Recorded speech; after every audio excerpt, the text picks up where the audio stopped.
So guys, magandang umaga sa inyong lahat. Nandito na naman po si Kiro Rosan Channel. Magluluto tayo ng beef stick Tagalog. Meron tayong sibuyas at bawang. Minarinate ko na rin po itong beef para maging lumambot at masarap. Minarinate ko na ito kagabi. Tara at nagpainit na tayo ng ating mantika. Tara guys, samahan nyo ako magluto at lagay na natin ito sa mainit na mantika. Ayan, isa-isa po natin ito. Okay.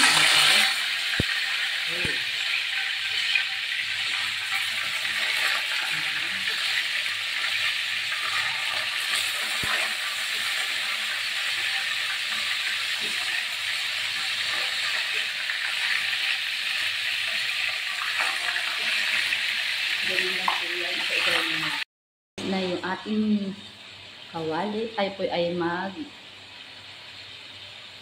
ng sibuyas. Ayan po sa sibuyas. Sineparate ko na po ito kasi ito po yung karne. Niluluto ko pa. Tapos yung sibuyas naman.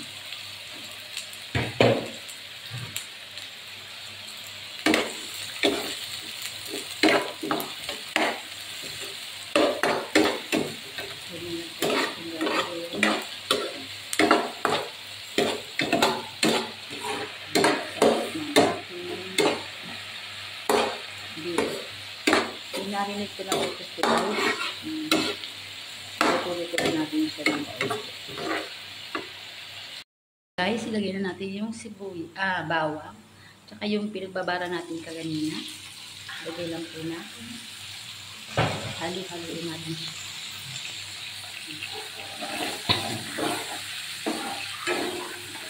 Tsaka po natin ilagay yung karne para medyo lumambot. Yan. Medyo kumukulo-kulo na. Alam natin kung gaano kasarap ang beef stick Tagalog. Ilagay na natin itong ating beef. Ayan. Kuluan lang natin siya ng kaunti para lumambot po yung karne. Ito ng ating beef stick. Ilagay lang natin itong ating piniritong onion kanina.